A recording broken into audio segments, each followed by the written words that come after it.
Hello दोस्तों, स्वागत है आपका हमारे YouTube चैनल पर। दोस्तों, यदि मेरे चैनल पर नहीं होंगे तो प्लीज मेरे चैनल को सब्सक्राइब कर लीजिएगा। तो चलिए जल्दी से कहानी सुनाते हैं। मैं 22 साल की एक खूबसूरत जवान लड़की थी। मैं जब कॉलेज के लिए रोज की तरह बस पकड़ती थी। वो दिन भी ऐसा ही था। सूरज की हल्की किरणें, हल्की ठंडी हवा और बस की खचाखच भीड़। अंदर घुसने के बाद बड़ी मुश्किल से एक सीट मिली। तभी एक लड़का मेरे पास आकर बैठ गया। उसकी उम्र भी मेरी जितनी ही लग रही थी। शर्मीली मुस्कान, गहरी आंखें। कुछ ही देर में उसने मुझे हल्के से धक्का देना शुरू किया, शायद भीड़ का बहाना लेकर। पहले तो अनजान बनने की कोशिश की, लेकिन उसके बार बार मुझे छूने से बेचैनी होने लगी। पर उसकी नजरें, उनमें कुछ ऐसा था जो मुझे खींच रहा था। उसकी आंखों में एक अलग सी गहराई थी, जैसे वो मुझसे कुछ कहना चाहता हो। मैं चाहकर भी उसकी तरफ देखे बिना नहीं रह सकी। उसको देख देख कर मेरे अंदर बहुत ही ज्यादा गुदगुदी उत्पन्न होने लगती थी। आखिर क्या करती, मैं भी तो एक लड़की थी। लेकिन खचाखच भरी बस में मैं खुद को बहुत ही ज्यादा कंट्रोल करती थी, क्योंकि वह लड़का था ही इतना सुंदर और जवान हसीन, जिसे देखने के बाद कोई भी लड़की खुद को रोक नहीं पाती और उसके प्यार में पागल हो जाती। लेकिन चलते चलते बस में हम दोनों ने वह सब कुछ सोचने लगे। दोनों के मन में एक दूसरे के बारे में वह करने की इच्छा हो रही थी। जैसे ही हमारी नजरें मिलीं, दिल तेजी से धड़कने लगा। ऐसा लगने लगा कि ये पल बस यहीं रुक जाए। वो कुछ कहना चाह रहा था, पर उसके शब्द बस उसकी आंखों में छिपे थे। मेरी भी आंखों में हल्की सी मुस्कान झलक आई। पहली बार ऐसा महसूस हुआ जैसे किसी अजनबी से इतनी गहरी जुड़ाव हो सकता है। तभी बस ने अचानक जोर से ब्रेक लगाया। मैं अपना संतुलन खो बैठी और गिरने ही वाली थी कि उसने मुझे कसकर पकड़ लिया और ऐसी जगह पकड़ा कि मैं नारियल पानी निकलने लगी। उसकी पकड़ में एक अजीब सी सुरक्षा थी। मुझे लगा जैसे वो सिर्फ मेरे लिए ही वहां था। लेकिन तभी बस के बाकी यात्री जोर जोर से बातें करने लगे। मैं अपनी सीट पर लौट आई और देखा कि उसकी नजरें अब भी मुझ पर थीं। मैं कुछ बोलने की हिम्मत जुटा रही थी, तभी उसने धीरे से कहा, आप ठीक हैं? उसकी आवाज में सच्चाई और गहराई थी। मैंने हल्के से सिर हिलाया, लेकिन उससे कुछ पूछने से पहले ही बस रुक गई। वो लड़का उठा और उतरने की तैयारी करने लगा। मेरे दिल ने उसे रोकने के लिए पुकारा, पर शब्द होंठों तक नहीं आ पाए।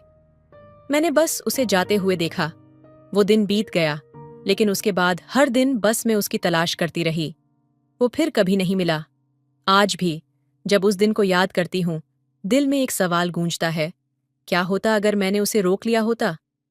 क्या हमारी कहानी कभी अधूरी नहीं रहती?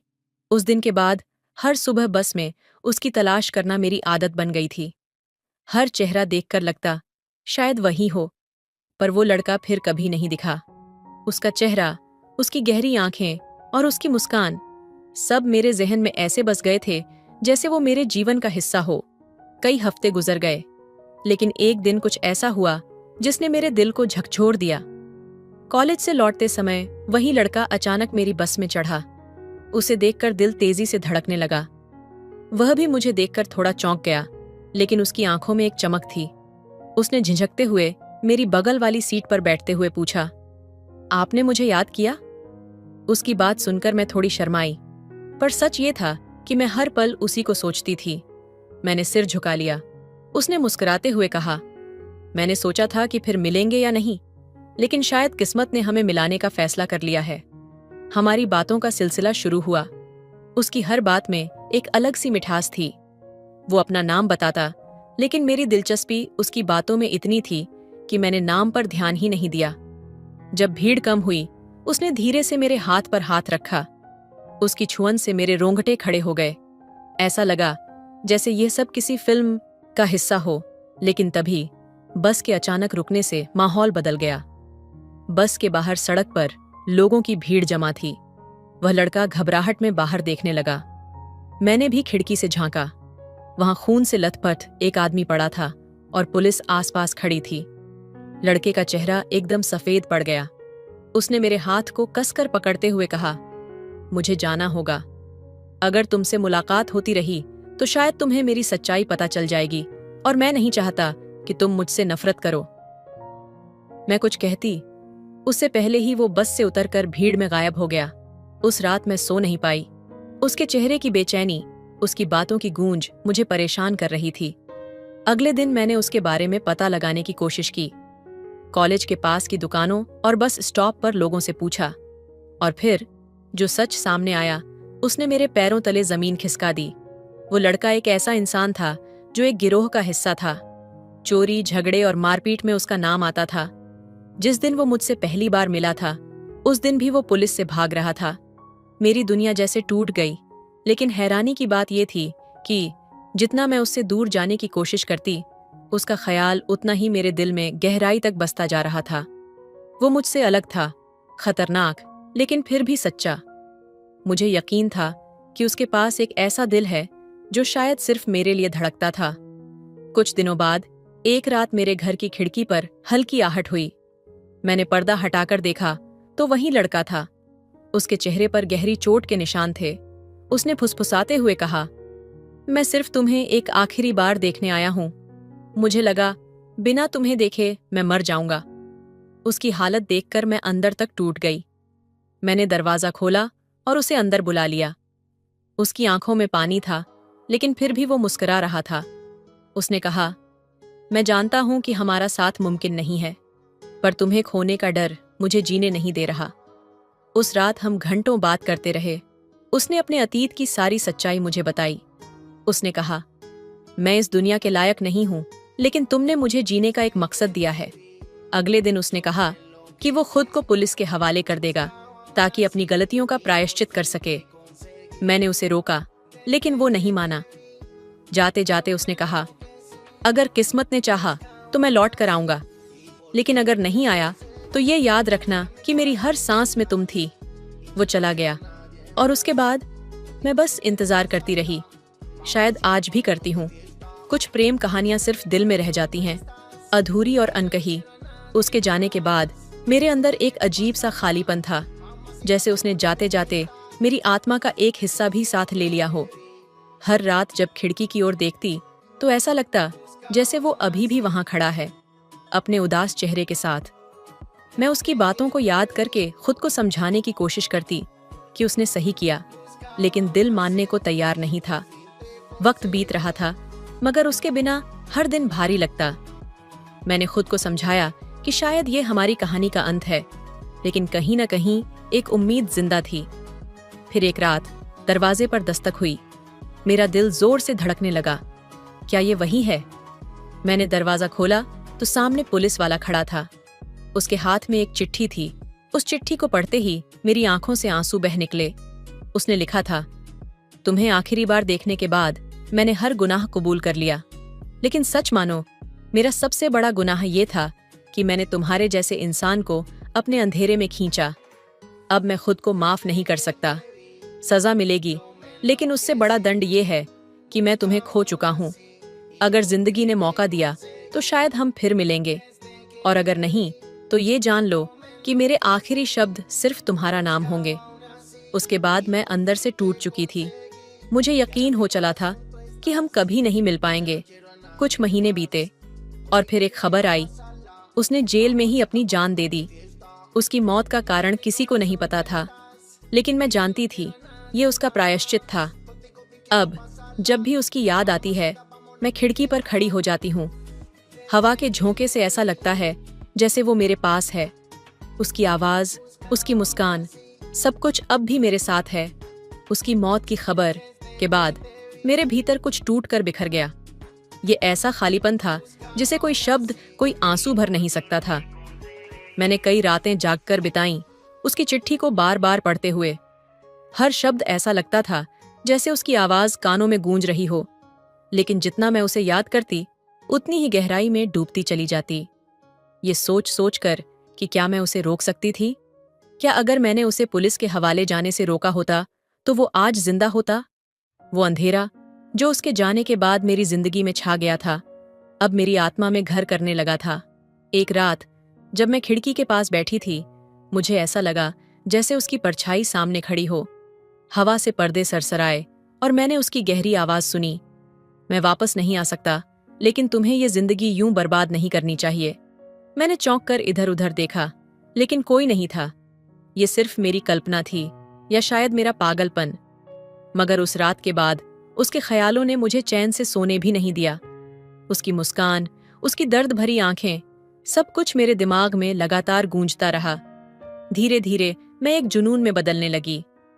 मैं उसके अतीत के बारे में और जानने के लिए सब कुछ करने को तैयार थी। वो कौन था? किन हालात ने उसे इस रास्ते पर धकेला? मैंने उसकी गली, उसके पुराने दोस्तों, यहाँ तक कि पुलिस स्टेशन तक जाकर उसके बारे में जानने की कोशिश की। जो बातें सामने आईं, वो मुझे और गहरे अंधेरे में ले गईं। उसने जो भी किया था, वो अपने परिवार को बचाने के लिए किया था। एक निर्दोष इंसान जिसे हालात ने गुनहगार बना दिया।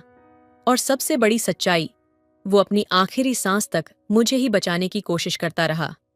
एक दिन जब मैं उसकी पुरानी चीजों को देख रही थी, तो मुझे एक और चिट्ठी मिली। वो अधूरी थी, शायद उसने जेल में लिखने की कोशिश की थी। उसमें लिखा था, मैंने तुम्हारे लिए अपने अंदर की हर लड़ाई लड़ी, लेकिन अब मुझे लगता है कि इस अंधेरे से बाहर आने का कोई रास्ता नहीं है। तुम मेरी आखिरी रोशनी थीं, और शायद इस दुनिया की भी। अगर कभी ये दर्द तुम पर भारी पड़े, तो याद रखना, तुम्हारे पास जीने की वजह है। मुझे ये मौका नहीं मिला, लेकिन तुम्हें मिलना चाहिए। उसकी चिट्ठी पढ़कर मैंने महसूस किया कि शायद वो सही कह रहा था, लेकिन मैं उस रोशनी को ढूंढने की कोशिश नहीं कर रही थी। मैं बस उसके दर्द में खोकर खुद को खत्म करने के करीब पहुंच चुकी थी। आज भी जब खिड़की से बाहर देखती हूं, तो मुझे लगता है कि वो कहीं न कहीं मेरी जिंदगी के हर हिस्से में मौजूद है। पर शायद उसकी ये मौजूदगी मुझे जीने नहीं देती, बल्कि और डुबो देती है। शायद मेरी कहानी का अंत भी वहीं होगा जहां उसकी कहानी खत्म हुई थी। लेकिन उससे पहले मुझे अपने सारे सवालों के जवाब चाहिए। क्यों उसे इस दुनिया ने इतना दर्द दिया? क्यों उसने मुझे इस अधूरी प्रेम कहानी में अकेला छोड़ दिया? और सबसे बड़ा सवाल, क्या अगर एक दिन मैं भी उसकी तरह उसकी यादों के साथ अंधेरे में खो जाऊं, तो क्या वो मुझे फिर से देखने आएगा? उसकी आखिरी चिट्ठी पढ़ने के बाद मैं और भी ज्यादा बिखर गई। ऐसा लग रहा था जैसे उसकी हर लिखी हुई बात मेरे दिल पर एक नई चोट कर रही हो। उसके शब्द मेरे भीतर गूंजते रहे, लेकिन उनके पीछे का दर्द कहीं ज्यादा गहरा था। मैंने खुद को समझाने की कोशिश की कि उसकी मौत के बाद मुझे आगे बढ़ना चाहिए, लेकिन सच कहूं तो मैं आगे बढ़ना नहीं चाहती थी। हर दिन, हर पल उसकी यादें मुझे अंदर से खा रही थीं। उसकी मुस्कान, उसकी दर्द भरी आंखें, और वो रात जब उसने कहा था, अगर किस्मत ने चाहा तो मैं लौट कर आऊंगा। मुझे लगता था कि शायद किस्मत ने हमारी कहानी अधूरी ही लिखी थी, और इस अधूरेपन ने मेरी जिंदगी को ठहराव दे दिया। एक रात जब बारिश हो रही थी, मैं उसी खिड़की के पास बैठी थी जहां से मैंने उसे पहली बार देखा था। हर बूंद जो कांच पर गिरती, मुझे उसकी वो फुसफुसाहट याद दिलाती जब उसने कहा था कि बिना मुझे देखे वो मर जाएगा। मैं खिड़की से बाहर देख रही थी, जैसे कहीं वो आकर फिर से कहेगा कि वो लौट आया है, लेकिन वो खिड़की अब हमेशा के लिए खाली थी। धीरे धीरे मैंने खुद को उसकी यादों में खोने देना शुरू कर दिया। मैं अब खाना भूलने लगी थी। कमरे की दीवारों पर उसकी पुरानी चिट्ठियां चिपका दी। उसकी आवाज सुनने के लिए घंटों पुरानी रिकॉर्डिंग्स चलाती रहती। मैंने खुद को दुनिया से काट लिया। दोस्त, परिवार, सब मुझसे दूर हो गए, और सच कहूं तो मैंने उन्हें दूर कर दिया। उसके बारे में पता लगाने की मेरी कोशिशें भी अब जुनून बन गई थीं। एक दिन मुझे उसकी पुरानी डायरी मिली जो उसने जेल में लिखी थी। उसमें उसकी हर तकलीफ, हर पछतावा और हर भावना लिखी हुई थी। एक पन्ने पर उसने लिखा था, मुझे मरने से डर नहीं लगता। डर सिर्फ इस बात का है कि मेरी मौत के बाद वो टूट जाएगी। लेकिन अगर उसे टूटने से बचाने के लिए मुझे जाना पड़े, तो मैं ये दर्द सह लूंगा। उसके ये शब्द पढ़कर मैं भीतर से और भी ज्यादा टूट गई। उसने मेरी खातिर अपनी जिंदगी का त्याग कर दिया था, और मैं अब भी उसे भूल नहीं पा रही थी। एक रात जब मैं उसकी डायरी पढ़ रही थी, अचानक मुझे लगा कि वो मेरे सामने खड़ा है। उसकी आंखें वहीं थीं, गहरी, दर्द से भरी, लेकिन उसकी मुस्कान गायब थी। उसने धीरे से कहा, मैंने तुम्हें जीने के लिए छोड़ा था, मरने के लिए नहीं। उसका ह्वाइंग मेरी आंखों के सामने से गायब हो गया, लेकिन उसकी आवाज अभी भी मेरे कानों में गूंज रही थी। मैं रात भर जागती रही, उस पल को फिर से जीने की कोशिश करती रही। लेकिन जैसे जैसे दिन बीतते गए, मैं खुद को और ज्यादा खोने लगी। उसकी यादें अब मेरे लिए दवा नहीं, जहर बन चुकी थीं। हर रात मुझे ऐसा लगता जैसे वो मुझे बुला रहा है, अंधेरे में, अपने पास। मैं चाहती थी कि सब कुछ खत्म हो जाए ताकि मैं उससे फिर मिल सकूं। एक रात मैंने फैसला किया कि मैं उस तक पहुंचने की कोशिश करूंगी। मैंने वही खिड़की खोली जहां से हमारी कहानी शुरू हुई थी। बारिश हो रही थी और ठंडी हवा मेरे चेहरे पर लग रही थी। मैंने आसमान की ओर देखा और फुसफुसाई, अगर तुम सच में कहीं हो तो मुझे अपने पास बुला लो, मैं अब और नहीं जी सकती। अचानक मुझे ऐसा लगा जैसे किसी ने मेरा हाथ पकड़ लिया हो। मैंने पलट कर देखा, लेकिन वहां कोई नहीं था। उसकी खुशबू हवा में तैर रही थी। शायद यह उसका संकेत था कि मेरी कहानी खत्म होने का वक्त आ गया है, या शायद ये मेरा पागलपन था। लेकिन उस रात मैंने तय कर लिया कि मैं उसकी यादों के साथ इस जिंदगी को और नहीं जीऊंगी। उसके बिना जीना मरने से भी बड़ा सजा थी, और अब मैं इस सजा को और नहीं झेल सकती थी। कहानी का सार और उसका प्रभाव। यह कहानी एक ऐसी प्रेम गाथा है जो अपने आप में अधूरी होते हुए भी दिल के सबसे गहरे कोने में बसे दर्द, संवेदनशीलता और त्याग की पराकाष्ठा को दर्शाती है। यह एक लड़की और लड़के की प्रेम कहानी है, जहां प्यार उनकी जिंदगी का सबसे खूबसूरत और सबसे बड़ा दर्द बन जाता है। कहानी में प्रेम, समर्पण और पछतावे का एक ऐसा अद्भुत मिश्रण है जो पाठकों को गहराई से छूता है। लड़के का अपनी गलतियों को स्वीकार करना, प्रेमिका के लिए अपनी जिंदगी का त्याग करना, और लड़की का उस प्रेम में इतना डूब जाना कि वह अपनी ही जिंदगी से दूर हो जाती है। ये सब कुछ प्रेम की उस गहराई को दर्शाता है जो कभी कभी इंसान को तोड़कर भी संपूर्ण बना देती है। ये कहानी सिखाती है कि सच्चा प्रेम कभी कभी त्याग मांगता है। लड़के ने अपने गुनाहों का प्रायश्चित करते हुए प्रेमिका को बचाने के लिए खुद को कुर्बान कर दिया। यह दिखाता है कि सच्चा प्रेम केवल पाने का नाम नहीं, बल्कि देना और दूसरों की भलाई के लिए त्याग करने का साहस भी है। कुछ प्रेम कहानियां कभी पूरी नहीं होती, लेकिन उनकी अधूरापन ही उनकी खूबसूरती है।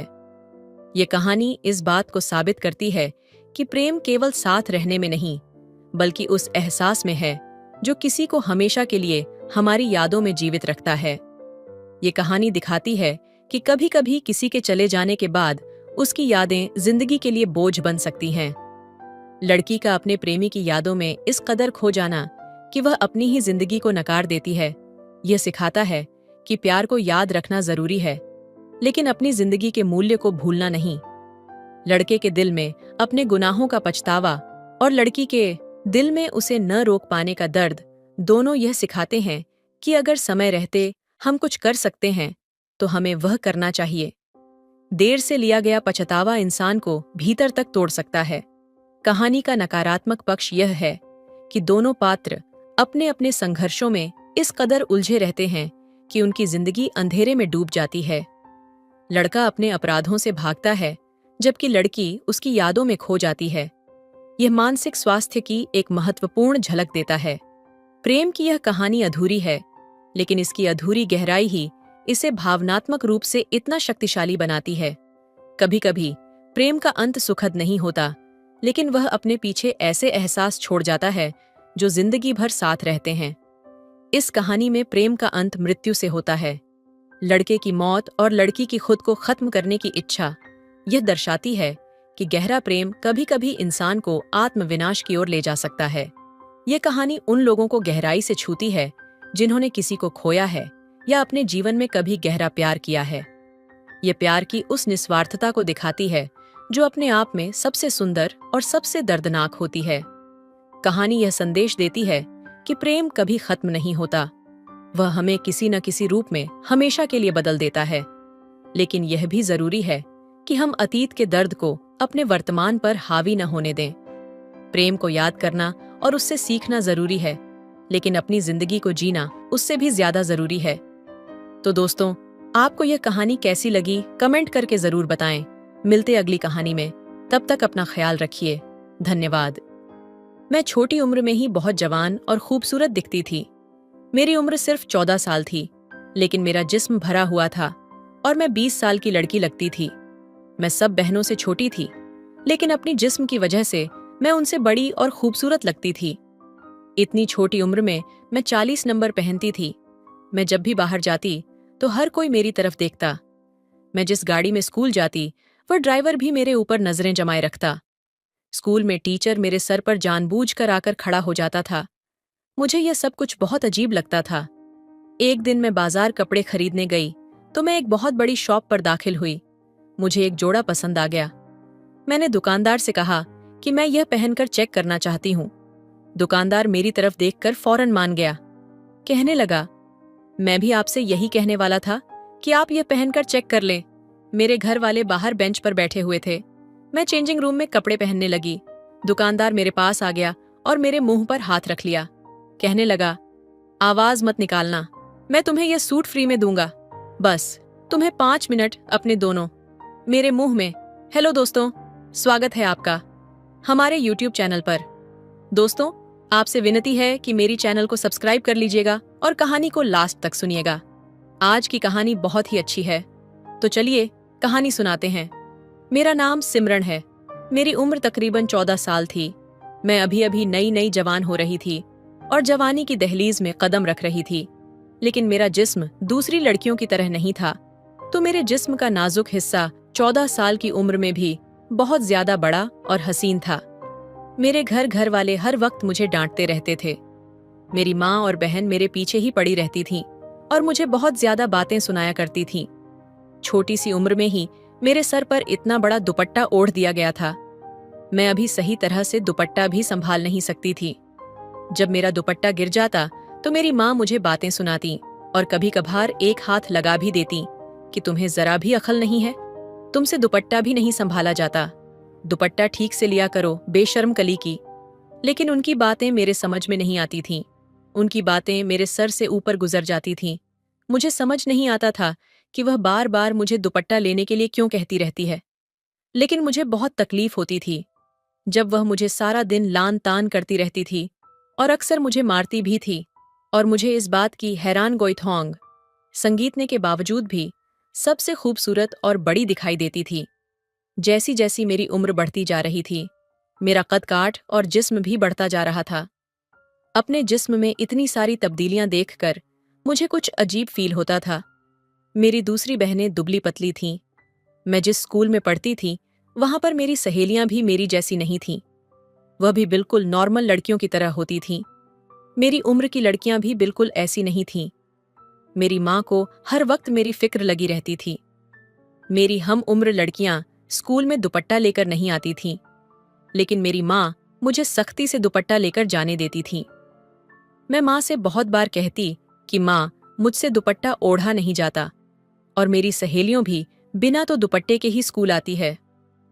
मुझे दुपट्टे की वजह से बहुत गर्मी लगती है, लेकिन मेरी माँ चिल्लाकर बोली, गर्मी गई भाड़ में, तुम ये चादर जरूर लोगी, ऐसा ना हो तुम्हारी वजह से हमें कोई परेशानी झेल न पड़े। मेरी माँ मुझे हर वक्त डांट रहा। मेरी बाकी बहनों से तो वह प्यार से बात करती, लेकिन मुझ पर हर वक्त चिल्लाती रहती। फिर हमारी स्कूल से छुट्टियां हो गईं क्योंकि ईद करीब थी। आज चांद रात थी। हमारे सारे घर वाले बाजार जाने का प्रोग्राम बना रहे थे। मैंने अपने माँ बाप से कहा कि मैं भी आपके साथ बाजार चलूंगी, तो उन्होंने फौरन कह दिया कि तुम बिल्कुल नहीं जाओगी, तुम्हें घर पर ही रहना होगा। चांद रात को बाजार में बहुत रश होता है और बहुत सारे बुरे बुरे लड़के फिरते रहते हैं। तो मैंने माँ से कहा, मेरा उन लड़कों से क्या लेना देना, मैं उनके लिए थोड़ी जा रही हूँ। मैं तो बाजार आपके साथ घूमने के लिए जा रही। जाहिर है ईद है, मुझे अपने लिए कुछ चीज भी लेनी है। अभी मैं अपने माँ से यह बात कर रही थी कि मेरी बहन झट से बोली हूँ कि अगर हम तुम्हें अपने साथ बाजार ले गए तो बाजार के सारे बुरे लड़की तेरे पीछे पड़ जाएंगे और सबकी नजर तुझ पर ही होगी। जब सारे लोग तेरी तरफ देख रहे होंगे तो हमें भी शर्मेजी उठानी पड़ेगी। इसलिए तुम घर में ही बैठी रहो। तुम्हें जिस भी चीज की जरूरत है तुम हमें बता दो, हम तुम्हें वह बाजार से ला देंगे। मुझे चीजों की जरूरत नहीं थी, मुझे बाजार घूमने का शौक था। मैं घर से बाहर निकालकर थोड़ा एंजॉय करना चाहती थी, लेकिन मेरी बहनें और माँ ने मुझे बाजार जाने से इनकार कर दिया। मैं रोती हुई अपने कमरे में चली गई। मुझे उनकी बात सुनकर बहुत दुख हुआ कि आखिर इन सब में मेरा क्या कसूर है। मैं आईने के सामने खड़ी रोने लगी। मैं अपने आप को गौर से देखने लगी। मेरा इसमें कोई कसूर नहीं था कि मेरे घर वाले मेरे साथ इस तरह का बर्ताव कर रहे थे। मुझे तो खुदा ने ही ऐसा बनाया था। इंसान के हाथ में थोड़ी होता है कि किसी का जिस्म दुबला पतला होता है, किसी का कद छोटा होता है, तो किसी का बड़ा। मेरे फ्रंट का साइज बड़ा था, तो इसमें मेरा क्या कसूर था? मेरी माँ तो मुझे ढंग से कुछ खाने पीने भी नहीं देती थी। मुझे खट्टी चीज खाने का बहुत शौक था, लेकिन माँ मुझे खाने नहीं देती थी। मुझे अचार और इमली खाने का बहुत शौक था, लेकिन घर वाले ये सारी चीज मुझसे छुपा कर रखते थे कि पहले ही तूने खा खा कर अपना जिस्म बहुत बड़ा कर लिया है। अगर तू यह चीज और ज्यादा खाएगी तो बहुत बड़ी भैंस बन जाएगी। यह सुनकर मुझे बहुत दुख होता था। एक दिन मेरी खाला की बेटी घर आई हुई थी। उसने मुझसे एक अजीब तरह की बात कह दी।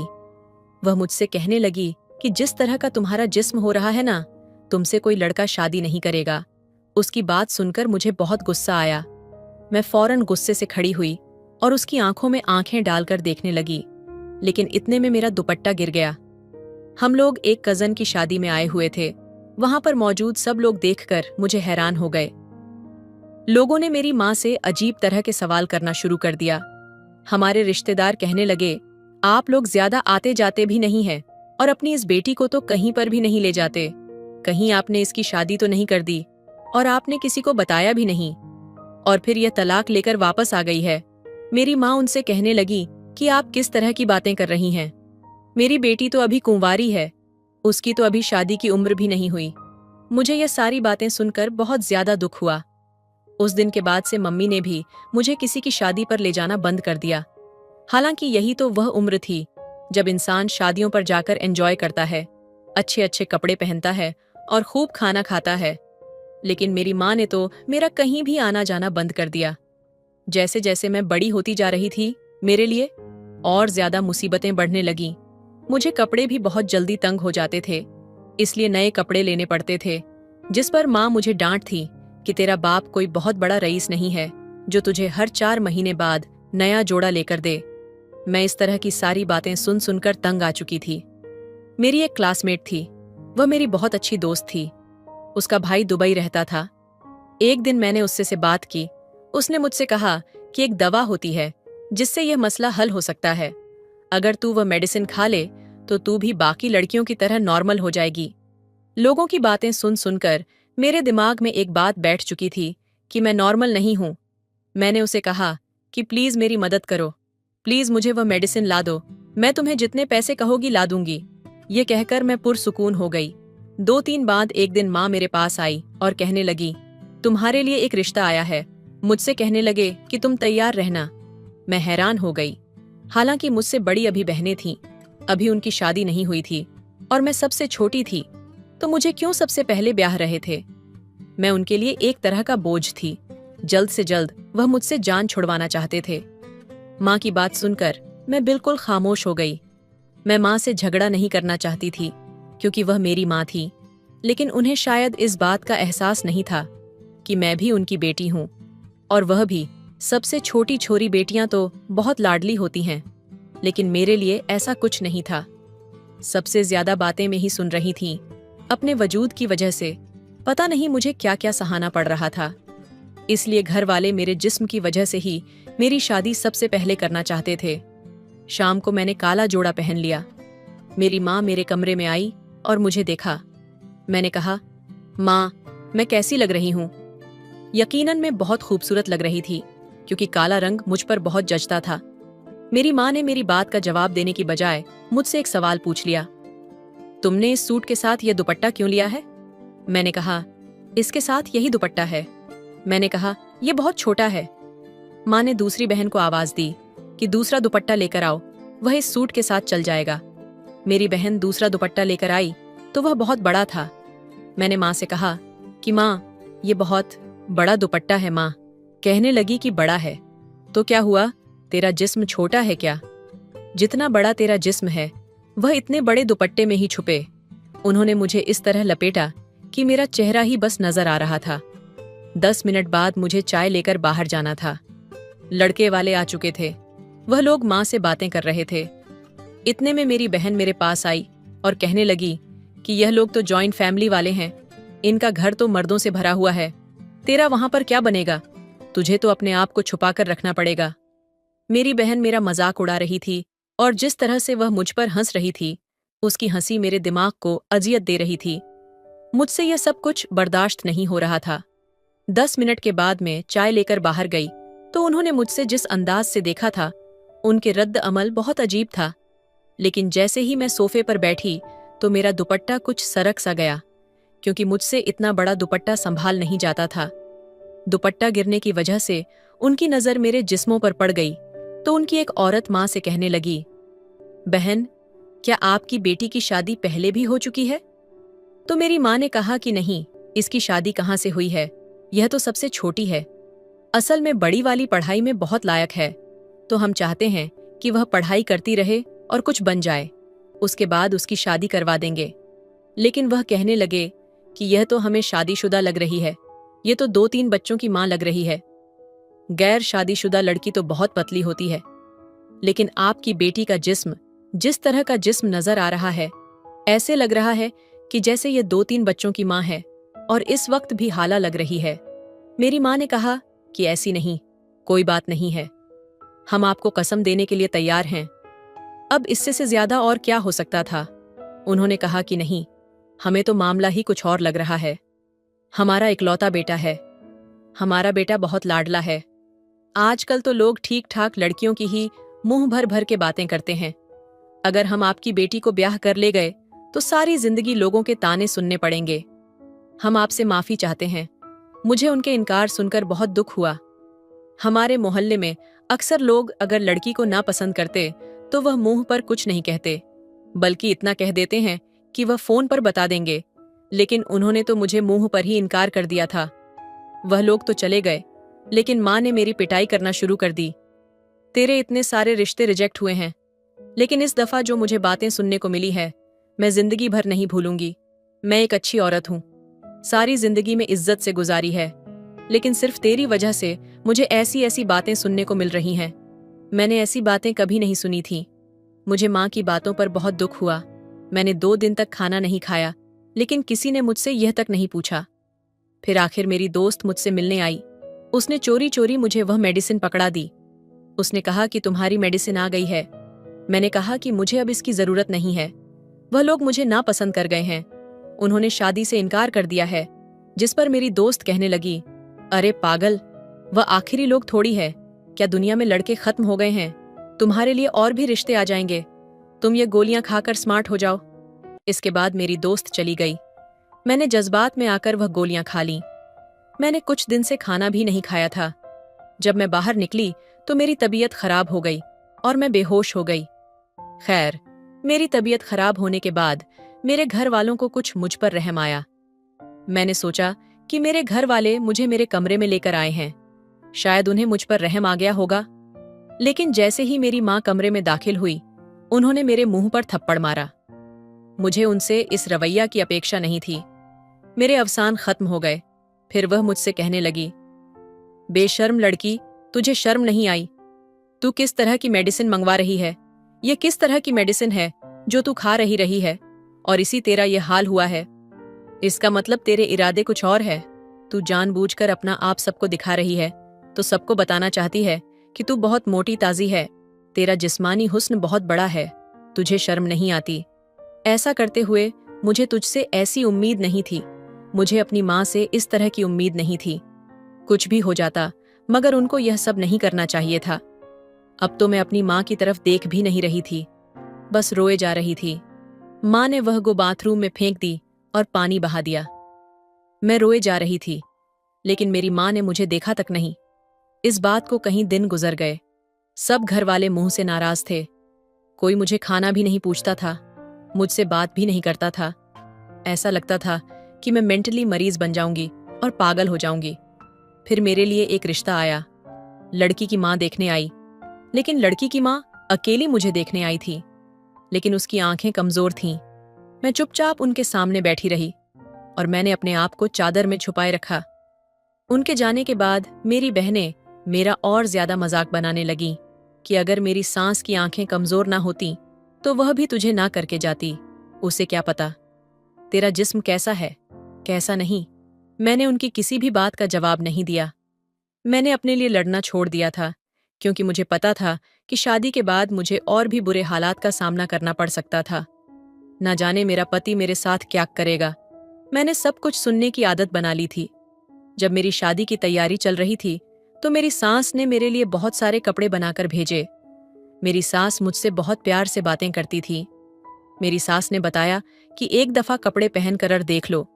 मेरी बहन के मुंह से निकल गया कि अभी तो शायद पूरे आ भी जाएंगे, लेकिन बाद में हो सकता है कि तंग हो जाए। मेरी सास ने कहा कि तुम ऐसी बातें क्यों कर रही हो? तुम्हें दुल्हन के साथ ऐसा मजाक नहीं करना चाहिए। तुम्हें उसका दिल नहीं दुखाना चाहिए। मेरी सास मेरी बहन को डांट रही थी। मुझे अपनी सास की बातें सुनकर बहुत खुशी हुई। चलो, कोई तो मेरे हक में बोला। मेरी बहन का ऐसा चेहरा हो गया था जैसे मेरी सास ने उसकी बहुत बेइज्जती कर दी हो। मुझे पहली बार ऐसा लगा था कि कोई तो है जो मेरा साथ दे रहा है, लेकिन मेरी सास की नजर कमजोर थी। अगर वह मुझे देख लेती तो शायद वह मेरा साथ ना देती। मैंने अपने पति की तस्वीर देखी हुई थी। वह दिखने में स्मार्ट लगते थे। मेरी सास ने मुझे बताया कि उनका एक ही बेटा है। वह बहुत जज्बाती और गुस्से वाला है, इसलिए मुझे ऐसी लड़की चाहिए जो सब्र कर सके। आज मेरी शादी की रात थी। मेरा पति आने वाला था। मुझे मालूम था कि मेरा पति मुझे देखकर बहुत बुरा भला कहेगा। मुझे उसकी बातें सुननी पड़ेगी। सारी जिंदगी यह सब कुछ बर्दाश्त करना पड़ेगा। मेरे पति ने कमरे में कदम रखा। उसने अपनी शेरवानी उतारकर एक टेबल पर रख दी। इस वक्त वह सलवार कमीज में था। मेरे पति ने मेरा घूंघट हटाया और मेरी तारीफ करने लगा। कहने लगा कि तुम बहुत खूबसूरत हो। मुझे संगीत संगीत हैरान गोइथोंग फोन पर किसी से बात कर रहे थे। शायद उन्हें कोई मुबारकबाद दे रहा था। मेरे पति उसको जवाब दे रहे थे कि खुदा ने मुझ पर बहुत कर्म किया है। मुझे एक बहुत अच्छी साथी मिला है। मैं उससे बहुत खुश हूं। मुझे लगता है कि मेरी जिंदगी अब बहुत अच्छी गुजरेगी। मुझे हमेशा से ऐसी बीवी का साथ चाहिए था जो इतनी खूबसूरत हो और इतनी समझदार भी। पति की बातें सुनकर मैं हैरान रह गई कि क्या मैं वाकई उन्हें इतनी पसंद आई हूं, और वह ऐसी बीवी चाहते थे। शादी के कुछ दिन बाद हमारे घर वालों ने हमारे लिए डिनर रखा। मैं अपने पति के साथ तैयार होकर अपने घर पहुंचे तो मेरी माँ ने मुझे फौरन देखकर कहा, तुमने ये कैसे कपड़े क्यों पहन रखे हैं? मैंने अपनी माँ से कहा कि आपको ये सब कहने की अब जरूरत नहीं है। मैंने बहुत अच्छे कपड़े पहने हुए हैं और मेरे पति को ये पसंद है। मेरी माँ मेरी तरफ हैरान गोइथोंग। संगीत मेरे पति ने मेरी माँ की तरफ देखा तो कहा, क्या बात है आंटी, कोई परेशानी है? उन्होंने कहा, नहीं बेटा, हम खाना खाने बैठे तो मेरी दूसरे बहनें भी मौजूद थीं। मेरी पति ने उनके सामने मेरी तारीफ की। उसने कहा कि जब से यह मेरी जिंदगी में आई है, मेरी जिंदगी मुकम्मल हो गई है। मैं बहुत खुश हूँ। मेरी बीवी मेरा बहुत ख्याल रखती है। हम दोनों ने एक ही प्लेट में खाना खाया। फिर वह मुझे बाहर घूमने ले गए। उन्हें मुझे कोई बड़ी चादर ओढ़ने का भी नहीं कहा। उनके पास एक बड़ी कार थी। उन्होंने कहा कि गाड़ी में ही तो बैठना है। मेरे पति मेरे साथ बहुत अच्छी तरह से पेश आ रहे थे। बार बार मुस्कुराकर मेरी तरफ देख रहे थे। वह हर थोड़ी देर बाद मेरे कान में सरगोशी करते और हम दोनों हंसते थे। माँ और मेरी बहन हम दोनों को अजीब तरह से देख रही थी। वह हैरान हो रही थी कि इसके पति ने तो इसे हाथ का छाला बनाकर रखा हुआ है, और यह शादी के शुरू में ही नहीं हुआ। आज हमारी शादी को 7 साल हो गए हैं। मेरे 3 बच्चे हैं और आज भी मेरे पति का रवैया मेरे साथ वैसा ही है। हम लोग बहुत खुश हैं। जो अच्छे लोग होते हैं उनको किसी बात से फर्क नहीं पड़ता। मेरे माँ और बहनों ने मेरे दिल पर बहुत जख्म लगाए, पर मेरे पति ने वह सारे जख्म भर दिए। मैं शादी से पहले बहुत दुख झेले थे, लेकिन मेरे पति ने उन दुखों को सुखों में बदल दिया, और यह सब कुछ सिर्फ मेरी सास की वजह से मुमकिन हुआ है, जिन्होंने मेरे पति की इतनी अच्छी तरबियत की है। मेरे 2 बेटे और 1 बेटी हैं।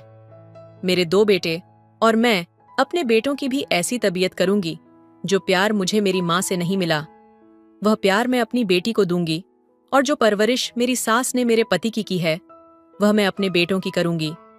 पति ने वह सारे जख्म भर दिए जो कभी दिल में गहरे घाव की तरह थे। शादी से पहले जो कड़वाहट और अकेलापन था, वह अब सुकून और खुशियों में बदल चुका है। इस बदलाव की जड़ें मेरी सास की परवरिश में थीं। जिन्होंने अपने बेटे को इंसानियत, प्यार और समझदारी का पाठ पढ़ाया। अब मेरी दुनिया मेरे पति और मेरे 3 बच्चों के इर्द गिर्द सिमटी हुई है। 2 बेटे और 1 बेटी। हर दिन उनके साथ बीतता है तो लगता है जैसे जिंदगी ने मुझे दूसरा मौका दिया हो। मैं अपने बच्चों को उस तरह की परवरिश देना चाहती हूँ जो सिर्फ बाहरी सफलता पर नहीं, बल्कि इंसानियत, सम्मान और प्रेम पर आधारित हो। जहां मैं एक ओर अपनी बेटी को वो सारा प्यार दूंगी जिसकी कमी मैंने अपने बचपन में महसूस की थी, वहीं अपने बेटों को ऐसे इंसान के रूप में तैयार करूंगी जो हर रिश्ते में संतुलन और गरिमा बनाए रखें। मैं चाहती हूं कि मेरे बेटे भी अपने भविष्य की जिंदगी में अपनी अपनी पत्नियों को वही आदर और प्यार दें जैसा उनके पिता ने मुझे दिया है। हर रात जब मैं अपने बच्चों को सोते हुए देखती हूं तो मेरी आंखों में एक चमक आ जाती है। ऐसा लगता है जैसे उनके सपने मेरी आंखों में बस गए हों। मैं चाहती हूं कि वे अपने जीवन में हर मुश्किल का सामना उसी हौसले और धैर्य से करें जैसा मैंने किया। एक दिन मेरी बेटी मेरे पास आई और पूछा, माँ, आप इतनी मजबूत कैसे बन गईं? मैं मुस्कुराई और कहा, बेटी, जब जिंदगी तुम्हें तोड़ने की कोशिश करे तो समझ लो कि वो तुम्हें फिर से नए सांचे में ढालने की तैयारी कर रही है। बस खुद पर और अपने अपनों पर विश्वास रखना। अब मेरा हर दिन मेरे बच्चों को वो सिखाने में बीतता है जो मैंने अपने जीवन के उतार चढ़ाव से सीखा है। मेरी कहानी सिर्फ मेरे दर्द से शुरू हुई थी, लेकिन अब यह उम्मीद और प्यार का ऐसा सिलसिला बन चुकी है जो मेरी आने वाली पीढ़ियों को भी रोशनी दिखाएगी। रात का सन्नाटा घर में गहराई से फैला हुआ था। कमरे में धीमी रोशनी थी और मैं अपने बच्चों के सोने के बाद शांत पल का आनंद ले रही थी। चाय का कप मेरे हाथ में था और मेरी आंखें खिड़की से बाहर आसमान में टिमटिमाते तारों पर टिकी थीं। उन तारों को देखकर मुझे अपनी पुरानी जिंदगी के वो दिन याद आने लगे जब हर सपना अधूरा लगता था। मैंने बहुत छोटे सपने देखे थे जो उस वक्त की मुश्किलों में कहीं खो गए थे। माँ का प्यार मेरे लिए कभी वो जगह नहीं भर पाया जिसकी मुझे जरूरत थी। मेरे पिता भी दुनिया से बहुत पहले चले गए थे और मैं हमेशा खुद को अधूरा महसूस करती रही। लेकिन जब मेरी शादी हुई और मैंने अपने पति को जाना तो लगा कि ईश्वर ने मेरी प्रार्थना सुन ली थी। उन्होंने न केवल मेरी जिंदगी को संवारा, बल्कि मेरे आत्मविश्वास को भी एक नई ऊंचाई दी। मेरे पति ने मेरे भीतर छुपी हर ताकत को पहचाना और उसे संवारने में मेरी मदद की।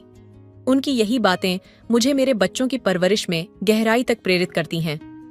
एक दिन मेरे छोटे बेटे अय्यान ने मुझसे पूछा, माँ, आप हमेशा कहती हैं कि हम अच्छे इंसान बने, लेकिन अच्छा इंसान बनना इतना जरूरी क्यों है? मैंने उसके नन्हे चेहरे को देखा और कहा, बेटा, इस दुनिया में हर किसी के पास बहुत कुछ हो सकता है, शक्तियां, दौलत और शोहरत, लेकिन अगर इंसान के पास दयालुता और प्यार न हो तो वह सब बेकार है। अच्छा इंसान बनकर ही तुम दूसरों की जिंदगी बदल सकते हो, जैसे तुम्हारे पिता ने मेरी जिंदगी बदली। उस दिन अय्यान ने मुझे बड़े ध्यान से सुना। मुझे यकीन हुआ कि मेरे बेटे मेरे शब्दों को समझ रहे हैं। मैं चाहती थी कि मेरे बच्चे केवल अपने लिए नहीं, बल्कि दूसरों के लिए भी जीना सीखें। मेरी बेटी आरोही भी मेरी चिंता का केंद्र थी। बचपन में जो भावनात्मक खालीपन मैंने झेला था, वह मैं उसे कभी नहीं महसूस होने देना चाहती थी। मैं हमेशा कोशिश करती कि वह हर पल मुझसे खुलकर बात कर सके। एक शाम वह मेरे पास आई और कहा, माँ, क्या आप कभी डरती थीं? उसका सवाल मेरे दिल को छू गया। मैंने उसे अपने पास बिठाया और कहा, डर तो हर किसी को लगता है बेटी, लेकिन जब तुम्हारे पास सही लोग और सही कारण हों तो डर को हरा देना आसान हो जाता है। मैंने भी बहुत बार हार मानने की सोची थी, लेकिन तुम्हारे पिता और तुम्हारी दादी ने मुझे हमेशा हिम्मत दी। अब मैं तुम्हें वह सिखाना चाहती हूँ ताकि तुम्हें कभी अकेलापन महसूस न हो। उस रात जब आरोही सोने चली गई तो मैंने खुद से वादा किया, मैं अपने बच्चों को वही नींव दूंगी जो मुझे कभी नहीं मिली। प्यार, सहारा और वह आत्मविश्वास जो उन्हें हर चुनौती से पार पाने की ताकत देगा। साल दर साल मेरी कहानी केवल मेरी नहीं रही, ये मेरी सास, मेरे पति और अब मेरे बच्चों की कहानी बन चुकी थी। मैंने अपने बच्चों के साथ हर दिन जीने का एक नया सबक सीखा। मेरे बेटों के अंदर अपने पिता जैसी समझदारी और विनम्रता देखती हूँ और मेरी बेटी में वह ताकत जो उसे किसी भी मुश्किल से लड़ने का साहस देगी। लेकिन सबसे बड़ी खुशी मुझे तब होती है जब मेरे बच्चे आपस में प्यार और सहारा बांटते हैं।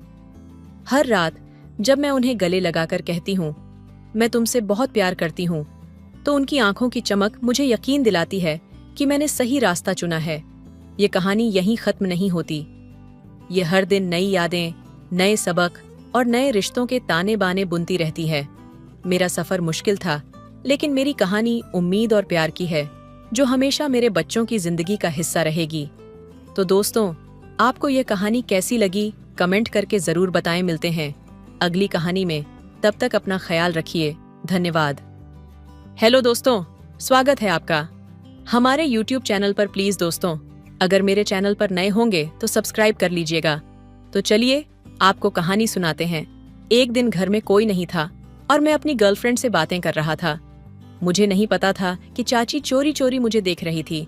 जब मैं बात करके हटा तो चाची ने मुझसे कहा, राहुल, ये तुम क्या कर रहे थे? मैंने पूछा, क्या चाची? मैं समझा नहीं। चाची ने कहा, मुझे 5 मिनट हो गए तुम्हें देखते हुए और तुम कुछ कर रहे थे। तब मुझे समझ आ गया कि चाची ने मुझे देख लिया था। फिर मैंने सीधे सीधे चाची से कह दिया। चाची ने कहा, अच्छा, ये सब कब से चल रहा है? मैंने कहा, चाची अब आपको क्या बताऊं? चाची ने कहा, चलो अब मेरे साथ मेरे कमरे में। और मैं चाची के कमरे में चला गया। चाची ने कहा, राहुल, तुम तो बहुत तगड़े हो, तुमने तो अपने चाचा को भी पीछे छोड़ दिया। चाची की बात सुनकर मैं हैरान रह गया। चाची ने कमरे का दरवाजा बंद कर दिया। फिर चाची मेरे पास आई और मेरे साथ छेड़छाड़ करने लगी। दोस्तों, मेरा नाम राहुल है, मेरी उम्र 22 साल है और हम एक छोटे से गांव में रहते हैं। हमारे घर में मैं, मेरी मम्मी पापा, मेरा चाचा और मेरी चाची रहते हैं, जिनकी अभी नई न शादी हुई थी। हम एक जॉइंट फैमिली में रहते थे। मेरे चाचा विदेश में पैसे कमाने के लिए गए हुए थे। उनकी शादी को 4 महीने ही हुए थे और उसके बाद वह बाहर चले गए थे। मेरे पापा की भी एक दुकान है। वह सुबह 8 बजे जाते और रात को 8 बजे वापस आते थे। मैं भी थोड़ी बहुत मदद कर लेता हूँ, नहीं तो घर में ही रहता था और घर के काम करता था। एक दिन मेरी चाची की तबीयत खराब हो गई। उसे तेज बुखार हो गया। मम्मी ने कहा, तू अपनी चाची को डॉक्टर के पास ले जा, उसे तेज बुखार है। मैंने बाइक निकाली और चाची को पीछे बैठने के लिए कहा। चाची पीछे बैठ गई। हमारे घर से हॉस्पिटल 3 किमी की दूरी पर था। रास्ता थोड़ा खराब था। मैंने चाची से कहा, चाची आप मुझे पकड़कर बैठिए, रास्ता थोड़ा खराब है, कहीं आप गिर ना जाएं। चाची ने कहा, ठीक है, और चाची ने मुझे कंधे से पकड़ लिया। थोड़ा आगे जाने पर रास्ता और ज्यादा खराब हो गया, जिससे मुझे बार बार ब्रेक मारने पड़ रहे थे। चाची ने मुझे दोनों हाथों से कसकर पकड़ रखा था। मुझे थोड़ा गर्मी का एहसास हुआ, उसे भी कुछ महसूस हो रहा था। 20 मिनट बाद हम दवाई लेकर वापस घर आ गए। चाची अपने कमरे में लेट गई और मैं बाहर बरामदे में बैठ गया। मम्मी ने पूछा, राहुल, डॉक्टर ने क्या कहा? मैंने कहा, मम्मी, डॉक्टर ने कहा कि कुछ खास नहीं है, बस बुखार थोड़ा ज्यादा है और उसने दवाई दी है। कहा कि ये खा लो, आराम आ जाएगा। अगर आराम ना आया तो फिर आ जाना, मैं दवाई बदल दूंगा। 5 मिनट बाद चाची ने मुझे आवाज लगाई और मम्मी ने कहा, राहुल, चाची तुझे आवाज दे रही है, लगता है उसे कुछ चाहिए। मैंने जाकर देखा तो चाची ने कहा, राहुल, मुझे प्यास लगी है, एक गिलास पानी ले आ। मैंने कहा, ठीक है चाची जी, और मैं गिलास में पानी लेकर चाची को देने गया। मेरे हाथ चाची के हाथों से टकरा गए और चाची ने नजरें नीची कर ली। जब मैं पानी देकर वापस जाने लगा तो चाची ने कहा, राहुल, तुम क्या करने जा रहे हो? मेरे पास बैठ जाओ, मेरा भी दिल लग जाएगा। मैंने कहा, चाची मुझे मम्मी के साथ घर के में थोड़ी मदद करवानी है। चाची ने कहा, वह खुद ही कर लेंगी, तुम बैठ जाओ। मैंने कहा, ठीक है चाची, मैं 51 मिनट बैठ जाता हूँ। चाची मुझे बहुत ही प्यार भरी नजरों से देख रही थी, जैसे वह कुछ कहना चाह रही हो, पर उसमें हिम्मत नहीं हो रही थी। थोड़ी देर बाद मेरी मम्मी ने मुझे आवाज दी, राहुल, अब आ जा, मेरे साथ काम में हाथ बटा दे। मैंने कहा, ठीक है मम्मी, मैं आ रहा हूँ। मैंने चाची से कहा, चाची मैं जा रहा हूँ, मम्मी आवाज लगा रही है। चाची ने कहा, चल ठीक है। अगले दिन चाची बिल्कुल ठीक हो गई और वह घर के काम करने लगी। मैं बाहर बरामदे में बैठा था और चाची झाड़ू लगा रही थी। वह जानबूझकर मेरे सामने झाड़ू लगा रही थी ताकि मैं उसे देख सकूं। मम्मी अपने काम में लगी हुई थी। चाची मुझे चोरी चोरी देख लेती थी, ये देखने के लिए कि मैं उसे देख रहा हूं या नहीं।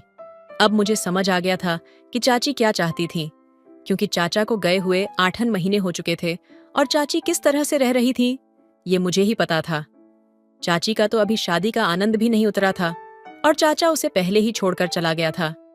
चाची अलमारी के ऊपर से कुछ निकालने की कोशिश कर रही थी, तब चाची मुझसे कहने लगी, राहुल 1 मिनट के लिए कमरे में आओ। मैंने कहा, चाची अभी आया। फिर मैंने पूछा, चाची जी क्या हो गया? चाची बोली, अलमारी बहुत ऊंची है और मुझे वह सामान लेना है, मेरा हाथ नहीं पहुंच रहा।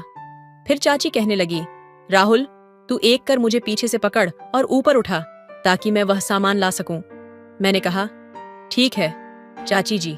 जैसे ही मैंने चाची को पीछे से पकड़कर ऊपर उठाया तो चाची को कुछ तीखा सा महसूस हुआ और चाची हंसने लगी। मैं समझ गया कि चाची को क्या चाहिए। चाची बोली, चल अब बस कर और मुझे नीचे उतार दे। जैसे ही मैंने चाची को नीचे उतारा, मेरे हाथ चाची के टच हो गए और उसने लंबी सी सांस ली। मैं समझ गया कि चाची मुझ पर बिल्कुल फिदा है, मेरी तरफ से ही ढिलाई थी। फिर मैंने भी सोचा कि मुझे अपनी ढिलाई को सख्त कर देना चाहिए। एक दिन मैं फोन पर अपनी फ्रेंड के साथ बात कर रहा था। मैं छत पर था। रात के 10 बजे थे। मम्मी डैडी तो सो गए थे, लेकिन चाची जाग रही थी। चाची अपने कमरे में थी और मैं छत पर था। चाची को पता चल गया कि मैं किसी के साथ फोन पर बात कर रहा हूं और वह मेरे पास छत पर आ गई।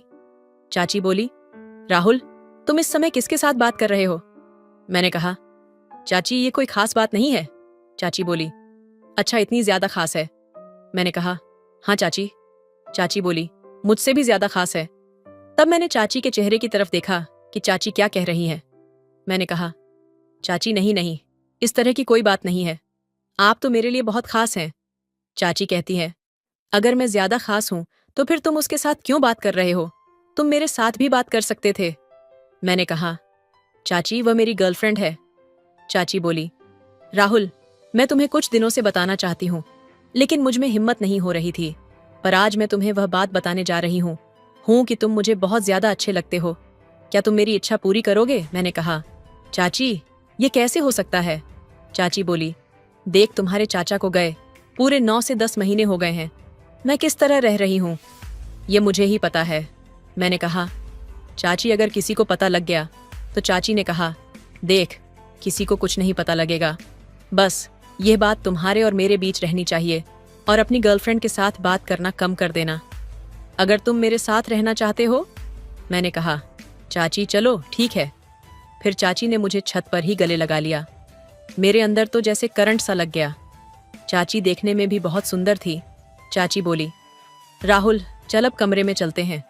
मैंने कहा, चाची अगर मम्मी डैडी को पता लग गया तो वह कहती है किसी को कुछ नहीं पता लगेगा, तुम चलो। और चाची मुझे अपने कमरे में ले गई और कमरे का दरवाजा अंदर से बंद कर दिया। चाची बोली, राहुल तुम तो अपने चाचा को भी पीछे छोड़ चुके हो, किस चक्की का आटा खा रहा है? मैंने कहा, चाची जिस चक्की का आटा चाचा खाता था वही चक्की का मैं भी आटा खा रहा हूं। चाची कहती है, पर तुम्हारा चाचा तो इतना तगड़ा नहीं था, तुम कुछ ज्यादा ही तगड़े हो। मैंने कहा, चाची ये तो हाथ का कमाल है, अपना अपना स्टाइल होता है। चाची कहती है, अच्छा ये भी होता है। 2-3 घंटे बाद चाची बोली, तू ऐसा कर अपने कमरे में चला जा, इससे पहले कि तेरे मम्मी डैडी उठे तू जल्दी यहाँ से निकल जा। फिर मैंने जल्दी से चाची के कमरे से आकर अपने कमरे में लेट गया। अब जब भी चाची काम करती थी तो मैं कभी कभी चाची को देखता रहता था। वह भी मुझे कुछ नहीं कहती थी, वह भी पल भर का आनंद लेती थी। इसी तरह जब घर में कोई नहीं होता था तो फिर हम अपने कमरे में चले जाते थे। एक रात मेरी गर्लफ्रेंड का फोन आया। मैं अपने कमरे में उसके साथ बातें कर रहा था तो मैंने बातों बातों में उसे कहा, पूनम क्या तुम मुझसे मिल सकती हो? वह कहती है, राहुल क्या हो गया तुम्हें, इतना समय हो गया हमारी दोस्ती को, पर तुम अब तक मुझे यह बात नहीं बता पाए, पर आज तुम्हें क्या हो गया? मैंने कहा, पूनम कुछ नहीं, बस ऐसे ही दिल किया।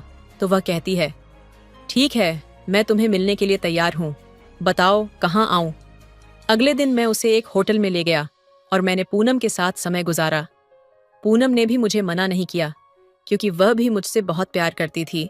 उसे यह भी पता था कि हम एक दूसरे से शादी करने वाले हैं, लेकिन उसे यह बिल्कुल भी नहीं पता था कि मेरी बातचीत मेरी चाची के साथ भी चल रही है, क्योंकि अगर उसे यह बात पता लग गई तो वह मुझे हमेशा के लिए छोड़ देगी। इसलिए मैंने उससे चाची के बारे में कोई भी बात नहीं की थी। ये आदत मुझे मेरी चाची ने ही लगाई थी, क्योंकि एक बार नारियल का पानी पीने की आदत लग जाए, फिर वह किसी भी हद तक जाकर वह पानी पी ही लेता है। वही अब मेरा हाल हो गया था। मैं नहीं रह सकता था।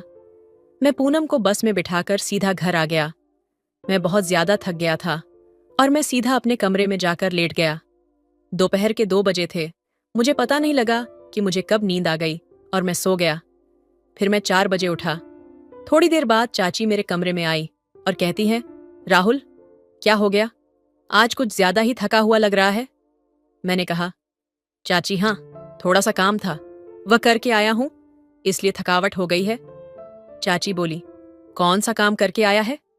मैंने सोचा, अगर मैंने चाची को सब कुछ बता दिया तो फिर मैं चाची की तरफ से भी हाथ धो बैठूंगा, और फिर मैंने चाची को कुछ भी नहीं बताया। मैंने कहा, चाची, मैं तो सारे काम कर लेता हूं। मैं अपने दोस्तों के घर गया था और उसके काम में उसकी मदद कर रहा था। अगर मैं चाची को झूठ नहीं बोलता तो फिर बहुत बड़ी गलती हो जाती। मेरे लिए मैंने झूठ बोलना ही सही समझा।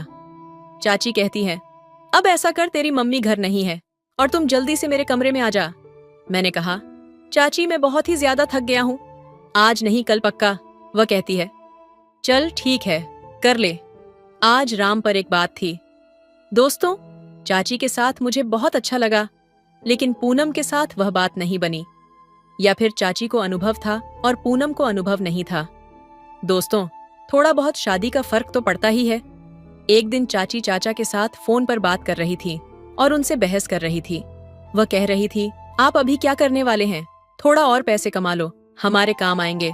2-3 साल और लगा लो, मेरा क्या है? मैं तुम्हें फोन पर वीडियो कॉल कर लूंगी, तुम मेरी टेंशन मत लो, तुम अपना काम करो। पर चाचा कह रहे थे कि हमारी कंपनी में काम नहीं है, कंपनी से लोग घर जा रहे हैं। जब उन्होंने मुझसे भी कहा तो फिर मुझे भी इंडिया आना पड़ेगा, और ये सब 10 और 15 दिन की बात है। सबकी छुट्टी होने वाली है। चाची ने चाचा का फोन काट दिया। मैंने कहा, चाची क्या हो गया?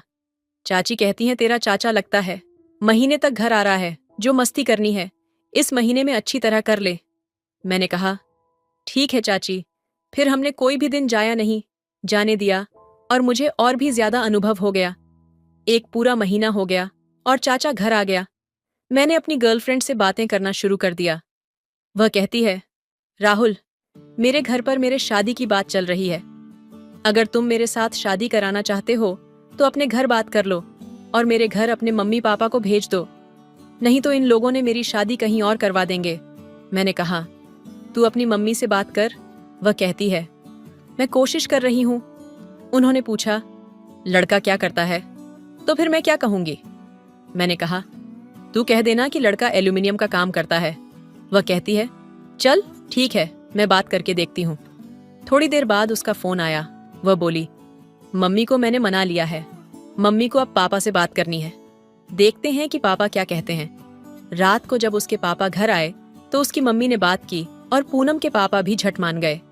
उसने मुझे फोन करके बताया कि मेरे मम्मी पापा मान गए हैं, तुम अपने मम्मी पापा को मना के मेरे घर भेज दो। मैंने कहा, चल ठीक है। फिर 1 महीने के अंदर हमारी शादी हो गई। अब चाचा भी यही रहकर काम कर रहे थे, और अब हमारी इस बात का ना तो चाचा को पता था और ना ही मेरी पत्नी पूनम को। हमने इस बात पर बिल्कुल ही मिट्टी डाल दी थी। अब मैं अपनी पत्नी के साथ खुश हूँ और चाचा अपनी पत्नी के साथ खुश है। हमने अब कभी भी इस बारे में कोई बात नहीं की। अब हमारी शादी को 3 साल हो चुके थे। मैं और पूनम एक दूसरे के साथ बेहद खुश थे। हमारी जिंदगी में सब कुछ सही चल रहा था। इसी बीच पूनम ने एक दिन खुशी खुशी मुझे यह खबर दी कि वह मां बनने वाली है। यह सुनकर मेरी खुशी का ठिकाना नहीं रहा। चाचा और उनकी पत्नी भी इस खबर से बहुत खुश हुए। घर में एक नई ऊर्जा और उत्साह आ गया था। चाचा का मेरे साथ व्यवहार अब एक बड़े भाई जैसा हो गया था। हम दोनों के बीच का रिश्ता पहले से ज्यादा मजबूत हो चुका था। कुछ महीनों बाद हमारे घर एक प्यारी सी बेटी ने जन्म लिया। हमने उसका नाम आर्या रखा। वह पूरे घर की जान बन गई थी। चाचा और उनकी पत्नी उसे अपनी बेटी की तरह प्यार करते थे। इस बीच मैंने और चाचा ने अपने काम को और आगे बढ़ाने का फैसला किया। अब हम दोनों ने मिलकर एक नया बिजनेस शुरू किया और उसमें हमें काफी सफलता मिली। एक दिन चाचा ने अचानक मुझसे कहा, देखो, जो भी हुआ वह बीता हुआ कल है। अब जो हमारे पास है वही हमारी असली खुशी है। मैं उनकी बात समझ गया। हम दोनों ने तय किया कि चाहे जो भी हो, अब हम अपने परिवार की खुशी को सबसे ऊपर रखेंगे। आज भी हमारी जिंदगी में कोई कमी नहीं है। मेरी और पूनम की शादीशुदा जिंदगी बहुत अच्छी चल रही है और चाचा चाची भी खुश हैं। बीते हुए पलों को हमने पीछे छोड़ दिया क्योंकि हमने समझ लिया था कि जिंदगी आगे बढ़ने का नाम है। समय अपनी गति से चलता रहा। मेरी बेटी आर्या अब 5 साल की हो चुकी थी। उसकी मासूमियत और हंसी ने हमारे घर को खुशियों से भर दिया था। पूनम और मैं अपनी छोटी सी दुनिया में बेहद खुश थे। चाचा और चाची भी अपने काम और जीवन में स्थिर हो चुके थे। एक दिन आर्या मेरे पास आकर बोली, पापा, चाचा क्यों मुझसे इतने प्यार करते हैं? क्या मैं उनकी बेटी जैसी लगती हूँ? उसकी भोली बातें सुनकर मेरे दिल में कुछ हलचल हुई। मैंने उसे गले लगाते हुए कहा, हाँ बेटा, तुम सिर्फ हमारी नहीं, पूरे परिवार की खुशी हो। लेकिन उस रात मैं सो नहीं पाया।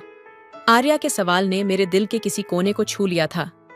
मैंने कभी सोचा भी नहीं था कि बीते हुए पल मेरी जिंदगी में किसी दिन दोबारा दस्तक देंगे। कुछ दिन बाद मैं और चाचा रात के वक्त छत पर बैठे थे। आसमान तारों से भरा था और माहौल में एक अजीब सी शांति थी। मैंने हिम्मत जुटाकर कहा, चाचा, क्या आपको कभी उन पुराने दिनों की याद आती है? चाचा ने थोड़ी देर चुप रहकर जवाब दिया, यादें तो आती हैं, पर उन्हें वापस बुलाने की हिम्मत कभी नहीं की। जो बीत गया वह हमारे सबक थे। मैंने उनकी तरफ देखा। उनकी आंखों में कुछ ऐसा था जिसे मैं समझ नहीं पा रहा था। शायद पछतावा, शायद सुकून। हमने उस वक्त जो फैसला लिया वह सही था ना? मैंने पूछा। चाचा ने हल्की मुस्कान के साथ कहा, सही और गलत हालात पर निर्भर करते हैं। जो आज हमारे पास है वही हमारी सबसे बड़ी जीत है। हमें उसे संभाल कर रखना चाहिए। उनके शब्दों ने मुझे हल्का कर दिया। हमने एक दूसरे की तरफ देखा और महसूस किया कि हमारे बीच का हर दर्द अब पीछे छूट चुका है। कुछ हफ्ते बाद पूनम ने सुझाव दिया कि हमें एक फैमिली गेट टुगेदर करना चाहिए। मैंने भी इस बात को सहर्ष मान लिया। सभी रिश्तेदारों को बुलाया गया और घर में रौनक लौट आई। उस दिन पूनम ने मुझे एक कोने में बुलाकर कहा, तुम्हारे चाचा और तुम्हारे बीच का रिश्ता मैं समझती हूँ। मैंने कभी कुछ कहा नहीं, लेकिन मैंने हमेशा देखा कि तुम दोनों के बीच कुछ ऐसा है जो शब्दों से परे है। उसकी बात सुनकर मैं सन्न रह गया। तुम्हें सब पता है? मैंने धीमे से पूछा। हाँ, उसने मुस्कुराते हुए कहा, लेकिन मैं जानती हूं कि जो कुछ भी हुआ वह हमारी खुशियों की बुनियाद बन गया। उस रात मैं पूनम के साथ बैठा था और आर्या हमारे साथ खेल रही थी।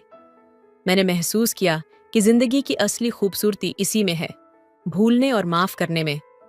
अब हमारा परिवार सिर्फ घर नहीं, एक ऐसा आश्रय बन चुका था जहां हर रिश्ता मजबूत था। मैं, पूनम, चाचा, चाची और आर्या, हम सब ने अपने हिस्से का दर्द और खुशी बांटकर जिंदगी को पूरी तरह से जीना सीख लिया था। आर्या अपनी तस्वीरें लेकर आई और हमें दिखाने लगी। पापा, जब मैं बड़ी हो जाऊंगी तो सबके लिए कुछ बड़ा करूंगी, जैसे आप और चाचा ने किया। उसकी बातों में भविष्य की उम्मीद थी। हमने उसे गले लगाते हुए कहा, तुम हमारी सबसे बड़ी खुशी हो और तुम्हारे साथ हमारा हर दिन नया है। हम सब ने मिलकर अपने अतीत को एक खूबसूरत सबक के तौर पर अपनाया और अपने वर्तमान को पूरी तरह से जिया, क्योंकि अंत में जिंदगी वही है जो हम उसे बनाते हैं। प्रेम, माफी और 7 सर्दियों की रात थी। कमरे में हल्की रोशनी और पूनम की आवाज का जादू माहौल को और दिलकश बना रहा था। आर्या सो चुकी थी और मैं पूनम के साथ चाय की प्याली लेकर बैठा था। खिड़की से झांकते चांद की रोशनी उसकी चेहरे पर गिर रही थी। क्या सोच रहे हो? पूनम ने पूछा। उसकी आवाज में वह नरमी थी जो हर बार मुझे उसे और करीब खींच लाती थी। बस तुम्हारे बारे में, मैंने मुस्कुराकर कहा। वह शर्मा गई, लेकिन आंखें मेरी तरफ झुकी रहीं। मैंने महसूस किया कि शादी के इतने सालों बाद भी वह वैसी ही थी, मासूम, अपने प्यार में खो देने वाली। मैंने धीरे से उसका हाथ थामा। उसकी उंगलियों की सिहरन ने मुझे उस पहली मुलाकात की याद दिला दी जब मैंने उससे अपने दिल की बात कही थी।